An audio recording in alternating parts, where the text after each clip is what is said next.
کریں اور کام جاری رکھیں. یہ ابھی اس پہ بعد میں بات کرتے ہیں. بہرحال فارم 47 پر وزیر اعظم بننے والے شہباز شریف کو مبارک, ریحانہ ڈار سے سیٹ لے کر حلف اٹھانے والے خواجہ آصف کو مبارک, یاسمین راشد سے سیٹ لے کر حلف اٹھانے والے نواز شریف کو مبارک. اور نواز شریف صاحب کو تو کئی مبارکبادیں دینی ہیں, ڈیل کر کے جانے اور پھر ڈیل کر کے ملک واپس آنے, اور یاسمین اون چودھری کو ووٹ ڈالنے, صدر زرداری کو صدر بنوانے اور یاسمین راشد سے سیٹ لے کر حلف اٹھانے پر نواز شریف کو مبارکباد. اور پھر یہ اس سال عدت میں نکاح جیسے گھٹیا کیس میں مدعی بن کر اپنی 5 بچوں کی ماں کو, یعنی جو بیوی تھی, یعنی اپنی 5 بچوں کی ماں جو سابقہ بیوی کو سر عام رسوا کرنے پر خاور مانیکا کو مبارک. بہت ساری مبارکبادیں بنتی ہیں لیکن یہی کافی ہیں. ہاں, چیف الیکشن کمشنر سکندر سلطان راجہ صاحب کو بھی مبارک. 2024 2023 2022 کمال کے سال انہوں نے گزارے ہیں. اللہ انہیں لمبی زندگی دے. تاریخ میں ان کا نام جن حروف سے لکھا جائے گا وہ ان کو بھی پتہ ہے اور ہمیں بھی پتہ ہے. اب آتے ہیں اپنے موضوعات پر. پہلا موضوع وہی کہ یہ سال ٹرمپ کا سال ہے 2025, اور یہ سال عمران خان کا سال ہے.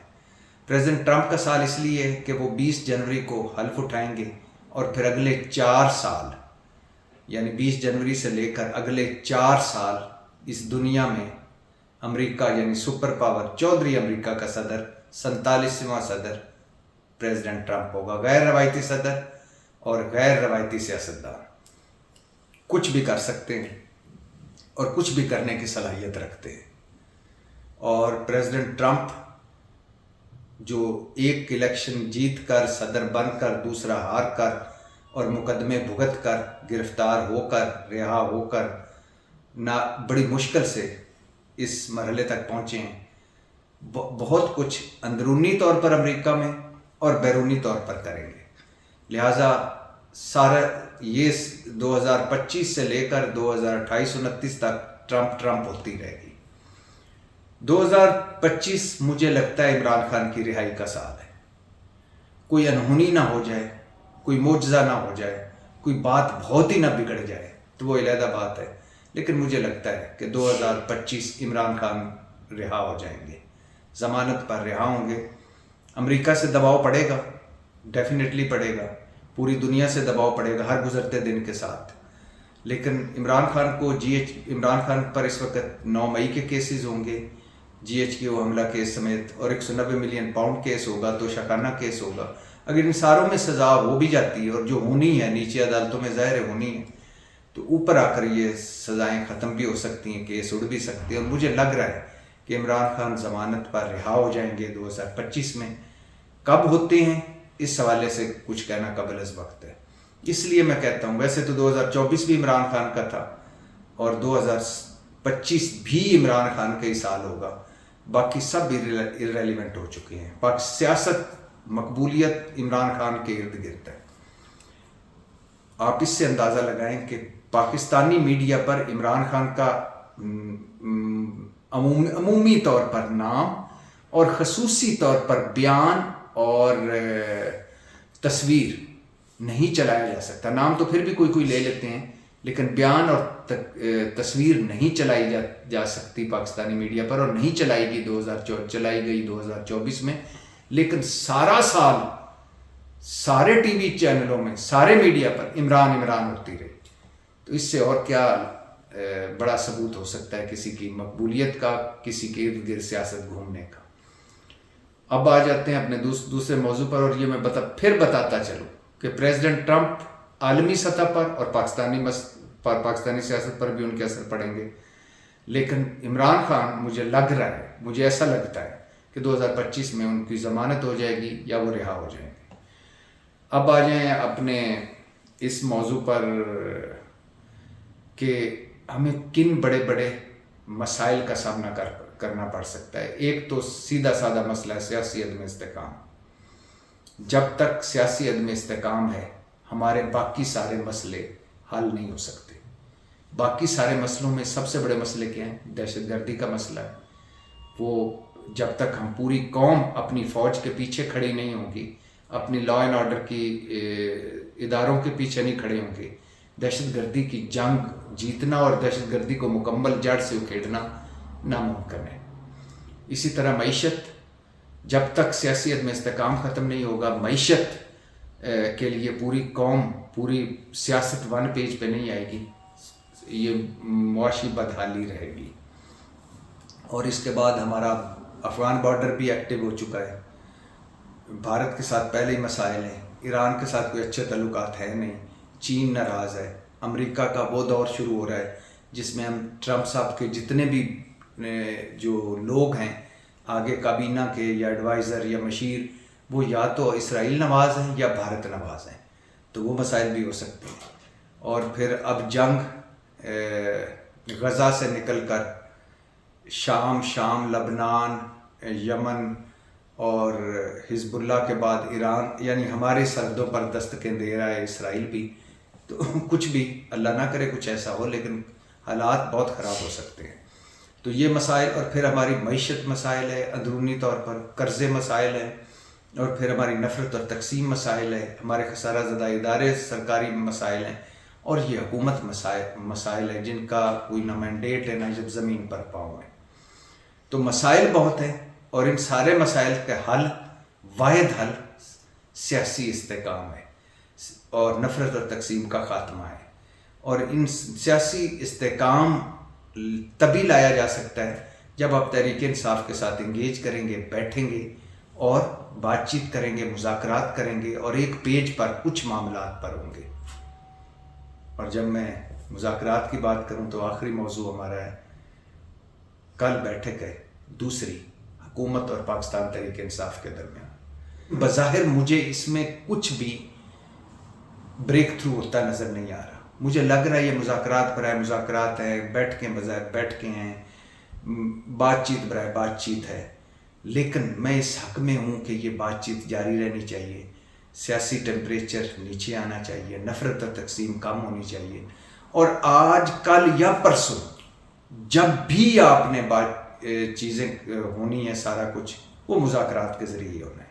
تو مذاکرات بہت ضروری ہیں، بات چیت بہت ضروری ہے.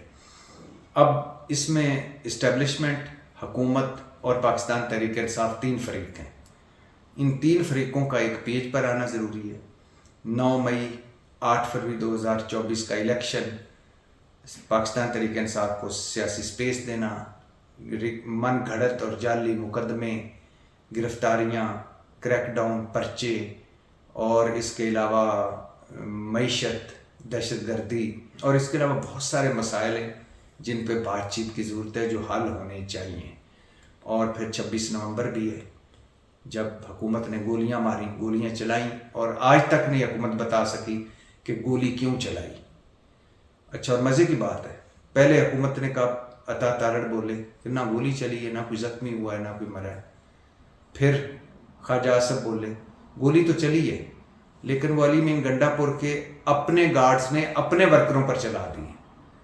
تیسرے مرحلے پر اسحاق ڈار بولے نہیں، ہم فائرنگ ہوئی ہے لیکن ہم نے ہوائی فائرنگ کی ہے. چوتھے نمبر پر پھر میں عطا تارڑ بولے اور خواجہ آصف بولے کہ ان کے پاس تو تحریک انصاف کے پاس اپنے ہی آتشی اسلحہ تھا، لائٹ نہیں تھی، وہ خود کو ہی مارتے رہے. بے رحمی، بے حسی، کیا کہیں گے اس پہ. بہرحال بہت سارے مسائل ہیں، بہت سارے مصائب ہیں، بہت سارے پلسرات ہیں جنہیں عبور کرنا ہے. اور یہ عبور ہو سکتے ہیں خلوص نیت سے، ایک ایک قدم سارے فریقوں کے پیچھے ہٹنے سے، میں جھوٹی ضدیں، جھوٹی انائیں ختم کرنے سے، ملک اور قوم کا سوچنے سے، اور بیٹھنے سے. بڑی رکاوٹیں ہیں. کسی وقت بھی یہ مذاکرات دی اینڈ ہو سکتا ہے، اللہ نہ کرے ایسا ہو، لیکن بہرحال انہیں جاری رہنا چاہیے، بات چیت ہوتی رہنی چاہیے. اور عمران خان نے NRO لینا ہوتا، ڈیل کرنی ہوتی، ڈھیل لینی ہوتی تو اب تک باہر ہوتا. عمران خان روایتی سیاستدان ہوتا تو اس وقت اقتدار میں ہوتا، جیل میں نہ ہوتا. لیکن عمران خان یہی اس کی اسٹرینتھ ہے، یہی اس کی ویکنس ہے. عمران خان ڈیل NRO یا ڈھیل نہیں لے گا. وہ کہہ رہا ہے میں اپنے مقدمے نہ ٹرمپ نے مجھے رہا کروانا ہے، نہ میں نے کسی سے بات کر کے ڈیل کرنی ہے. میں نے اپنے مقدمے عدالتوں سے لڑنے اور عدالتوں سے رہائی لینی ہے. لیکن بہرحال ملک اور قوم کے لیے بات چیت ہونی چاہیے اور یہی وقت کا تقاضا ہے. پاکستان زندہ باد.